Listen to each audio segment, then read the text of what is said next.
안녕하세요. 매일 새로운 사연을 전하는 읽어주는 사연 라디오입니다. 구독과 좋아요, 많은 공유 부탁드립니다. 오늘의 사연 시작하겠습니다.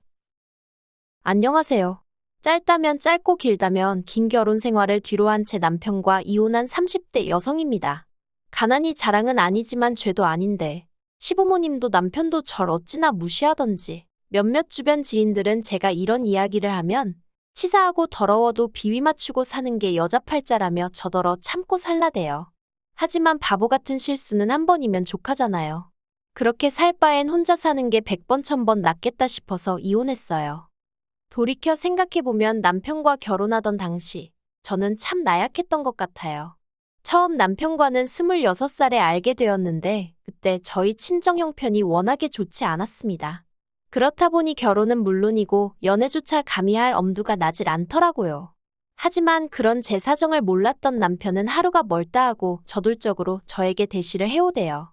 결국 별의별 이유를 들며 남편을 밀어내다가 사실대로 털어놓았습니다. 편찮으신 친정아버지와 병간호에 매달리시는 친정어머니가 계시고 사정이 그렇다 보니 모아둔 돈도 별로 없다. 내가 그나마 내세울 수 있는 건 빚은 없다는 사실 그거 하나뿐이라고요. 그러자 남편이 한다는 말이 누가 결혼하자고 했냐고 일단은 연애라도 해보자는 거예요.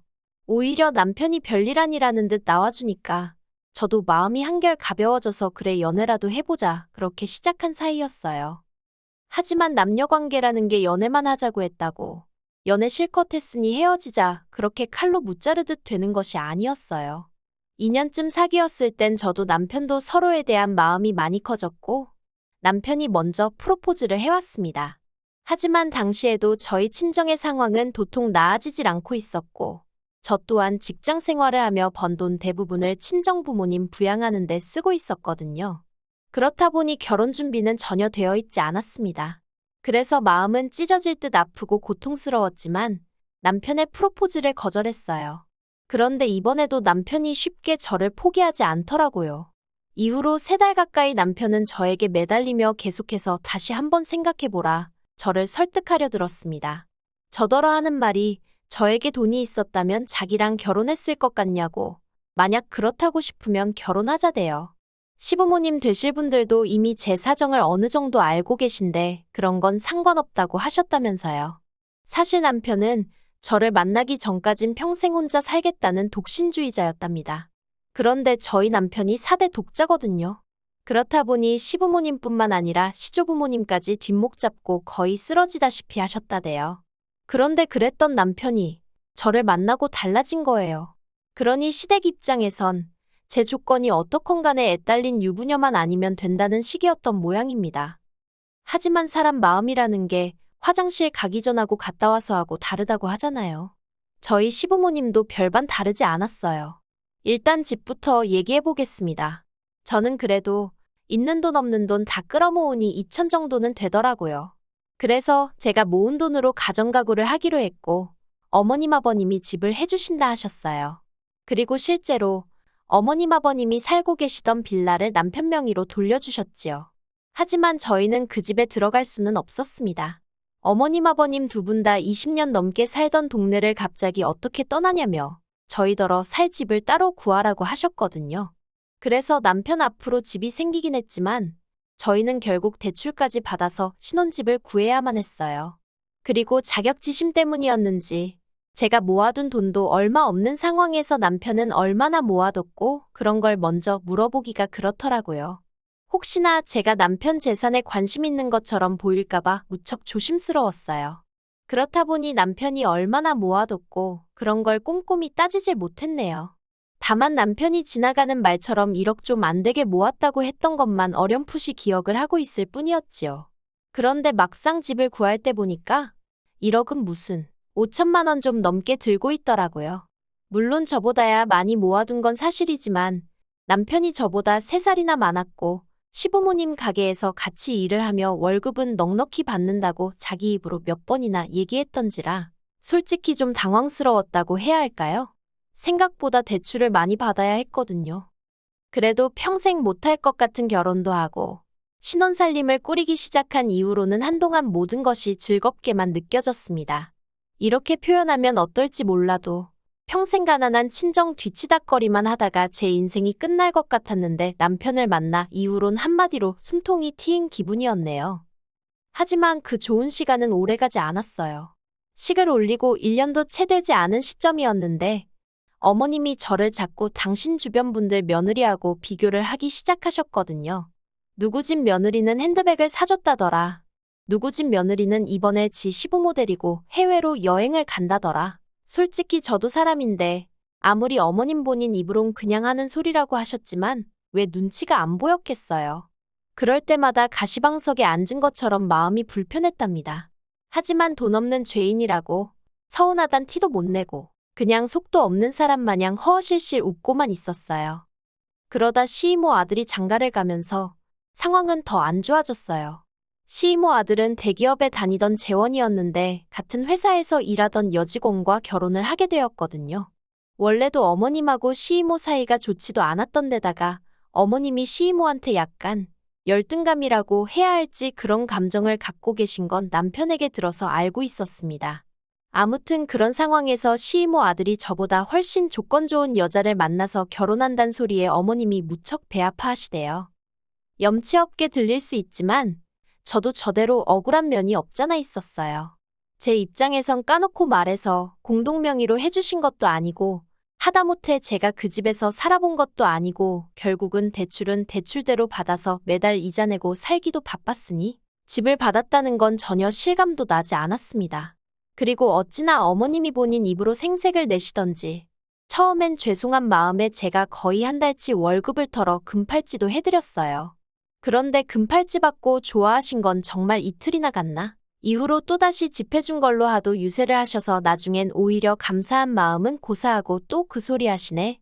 정말 듣기 싫다 생각밖에 안 들더라고요. 하지만 시이모는 당신 자식 부부한테 서울 외곽이긴 해도 번듯한 아파트 한 채 떡하니 해주셨고 아들내외도 거기서 바로 살림 시작했어요. 대출은커녕 차도 한 대 해주셨답니다. 그러니 여자 쪽에서도 예단이며 꼼꼼하게 잘해갔겠지요. 그런데 어머님은 그런 전후사정은 다 빼놓고 당신 아들이 뭐가 못나서 그런 여자를 못 만나고 저를 만난 건지 모르겠다며 속상하다 소리를 당신 주변 분들한테 어지간히 하고 다니셨더라고요. 하다못해 동네 미용실 주인도 이런 전후사정을 다 알고 있었으니까요. 그래서 남편을 붙잡고 하소연을 했어요. 없는 집 딸인 거 알면서도 괜찮다고 하셔놓고 이제 와서 왜 이렇게 사람을 힘들게 하시는지 모르겠다. 그런데 남편이 보인 반응은 더 충격적이었습니다. 자기도 주변에 장가 잘 간 남자들 보면 부럽대요. 누군 처가에서 가게도 차려주고 골프장 회원권도 끊어주더라면서. 그런 말까지 들으니 정말 남편 하나 믿고 시집온 제 자신이 바보멍청이 같고 이제 이 집에서 믿을 사람 하나 없다는 생각에 그러면 내가 뭐하러 버티고 있나 싶대요. 어머님이고 남편이고 다 똑같은 사람들이란 생각에 한마디 말도 더 섞고 싶지 않았고요. 그리고 솔직히 당장이라도 이혼하자 소리를 하고 싶은 심정이 굴뚝 같았습니다만 그러면 제 꼴만 우스워질 것 같은 거예요. 그래서 유치하지만 어떻게든 보란듯이 성공해서 후회하게 만들어주고 그 다음에 남편이고 시부모님이고 보기 좋게 차버려야겠다는 생각을 했어요. 저는 고민 끝에 친정어머니께 손을 벌렸습니다. 참고로 친정부모님께 재산이라곤 두 분이 살고 계신 집 한 채가 전부였고 어느 누구보다 그 사실을 잘 알고 있었기 때문에 정말 죄송한 마음이었어요. 그래도 친정어머닌 줄곧 제가 시어머니한테 인정받지 못하는 이유가 다 당신 때문이라 생각하셨기에 제 부탁을 두말 않고 들어주시대요. 집을 담보로 대출 5천만 원을 받아주셨거든요. 그리고 저는 그 돈으로 작은 사업을 시작했습니다. 원래 다니던 직장은 출판사였고 거기서 편집일을 담당했었는데 일을 하면서 언젠가 기회가 되면 도전해볼 요량으로 제 나름대로 사업 아이템을 구상해 놓은 게 있었거든요. 그리고 그때부터 하루에 4시간도 못 자가면서 일을 해나갔어요. 남편은 제가 사업을 한다는 걸 우습게 생각했기에 직장을 관두는 걸 반대하더라고요. 아예 자기 등골에 빨대를 꼽기로 작정을 한 거냐는 막말도 서슴지 않으면서 말이에요. 그래서 결국 직장은 직장대로 계속 다니고 대신 출근 전 출근 후에 사업의 시간을 써야만 했습니다. 뿐만 아니라 집안일도 조금이라도 밀렸다 싶으면 허파에 바람 들었다며 어머님까지 단박에 쫓아오셨기에 정말이지 어느 것 하나 배려받지 못했고 도움도 받지 못하며 그저 악으로 깡으로 버텨야 했어요. 그리고 그렇게 해가 바뀌고 1년 넘는 시간이 흘렀을 무렵이었습니다. 옛말에 하늘은 스스로 돕는 자를 돕는다더니 그 말이 맞더라고요. 이제 더는 못 버티겠다고 생각하던 시기에 생각지도 못한 기회가 찾아왔어요. 당시 저는 앞으로 딱 20곳의 회사만 더 만나보겠다. 그리고 그 중에 아무도 내 회사에 투자해주지 않겠다고 하면 더는 미련 갖지 않고 사업을 접겠다고 작정을 한 상황이었습니다. 그런데 7번째로 만난 회사에서 투자를 하겠다고 연락을 해왔대요. 당시 20곳의 회사들 중 절반하고만 미팅을 가진 상황이었는데 말이지요. 이후로 제 회사는 무려 3곳의 대기업으로부터 투자를 받게 되었습니다. 꿈인지 현실인지 얼떨떨한 상황에서 하루가 다르게 회사가 성장해 나가기 시작했어요. 그리고는 심지어 언론의 주목을 받고 대한민국을 대표하는 상도 받게 되었네요. 제가 무슨 사업을 하는지 정확히 말씀드리긴 어려워요. 워낙 국내에서 드문 사업 모델이다 보니 아직 여러 가지로 조심스러워서요. 그리고 마침내 남편과 이혼을 결심했던 날이었습니다. 어머님, 아버님 그리고 남편까지 집으로 모이라 했어요. 할 이야기가 있다고요.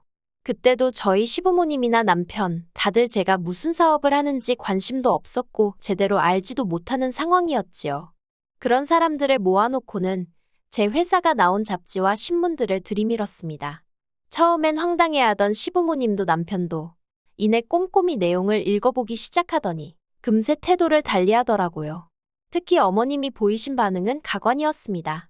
당장 좀 전까지도 차려놓은 것도 없으면서 시부모를 오라가라 하느냐고 있는 대로 짜증을 내셔놓고는 대뜸 저더러 그동안 고생 많이 했겠다며 수고했다 하시는 게 아니겠어요? 아버님도 언젠가 제가 사고 한번 제대로 칠 줄 알았다면서 잡지며 신문기사를 당신 핸드폰으로 찍으시고 지인한테 전화하시고 그리고 무엇보다 남편이 보인 반응은 어이가 없었어요. 그러면 이제 자기는 뭘 하면 되냐는 거예요. 자기가 대표를 하고 저더러 경영을 하면 되겠다면서 제가 황당해서 당신이 왜 대표를 하냐고 물었더니 원래 사업 같은 건 대표가 남자라고 해야 사람들이 신뢰를 갖는다나요. 어이가 없어서 그럴 일은 없을 거라고 딱 잘라 말했습니다. 제가 이렇게 다들 모이라고 한 건 오늘 남편과 이혼한다는 말을 하려고 그런 거란 말을 덧붙이면서 말이에요. 그러자 어머님이 그게 무슨 소리냐면서 뜬금없이 무슨 이혼이냐고. 이제 사업도 잘 풀렸는데 그러면 잘 살 생각을 해야지 이혼이 말이나 되냐면서 목소리를 높이셨습니다. 아버님도 저더러 여자가 이혼 소리 하는 거 아니라고 어른들 모셔놓고서는 별말 같지도 않은 소리를 한다면서 화를 내셨지요. 그리고 이내 남편이 제 손목을 잡아 끌고 안방으로 가자대요. 그렇게 방문이 닫혔고 전 팔짱을 낀 채로 남편을 가만히 쳐다봤어요. 그리고 제 속내를 파악하지 못한 남편은 갑자기 이러는 이유가 뭐냐면서 대화로 풀자는 거예요. 그래서 제가 풀고 말고 할 것도 없다고 단지 당신과 결혼하고 난 이후로 지금까지 거진 3년 가까이 가난한 친정을 뒀단 이유로 얼마나 내가 무시를 당했냐고 그 시간이 떠오른다고 했어요. 그리고 그 시간 덕분에 내가 여기까지 올 수 있었던 것 같다며 남편에게 고맙다고 했지요. 남편은 이혼은 절대 못한다 하면서도 이혼하면 사업의 절반을 자기한테 줘야 하는 건 알고 있냐며 이죽거렸어요. 부부 생활 기간에 일군 사업인 만큼 절반은 자기 몫이라면서요. 하지만 남편이 보탬이 된 것도 전혀 없었고 하다못해 사업을 시작하게 된 자금마저 친정어머니에게 빌려서 상환하였으니 그리고 무엇보다도 남편에게 이혼 이야기를 꺼냈을 땐 이미 법적으로 반년 이상 알아보고 만일의 경우를 대비해 조치도 다 해놓은 상황이었거든요. 그래서 남편이 뭐라고 떠들건 간에 걱정이 전혀 되질 않았어요. 그리고 결국 1년여의 지리한 싸움 끝에 저희는 이혼을 했습니다. 남편은 이혼 소송 중에 제 재산을 알게 되었고 그 절반이 자기 몫이라며 억지를 썼지만 남편 쪽 변호사도 고개를 내저을 만큼 남편이 기여한 바가 하나도 없었거든요. 결국 남편 쪽 변호사가 두어 차례 바뀌기까지 했지만 결과는 달라지지 않았어요. 제가 이겼고 오히려 위자료로 얼마 안 되지만 받았지요. 그리고 남편은 제 변호사 비용까지 부담하게 되었는데 이중삼중으로 돈이 나가게 생겼다며 끝까지 저더러 양심이 있으면 얼마 정도는 보태라는 헛소리를 하대요. 당연히 안 보태줬지요. 그리고 지금 저는 전에 없이 자유롭게 그리고 열정적으로 살고 있습니다. 물론 어머님처럼 전후사정은 생각지도 않고 이혼녀라고 손가락질하는 사람들도 있지만 한편으론 많은 사람들로부터 새로운 출발을 응원받고 있기도 해요. 그리고 저는 더 이상 가난하단 이유로 움츠러들어서 할 말도 못하는 바보가 아니거든요. 저는 이제 제 능력을 믿기에 앞으론 꽃길만 걷게 될 거라고 확신합니다. 긴 이야기 들어주셔서 감사합니다. 오늘의 사연은 여기까지입니다. 구독과 좋아요, 알람 설정해주시면 앞으로 더 좋은 사연으로 찾아오겠습니다. 감사합니다.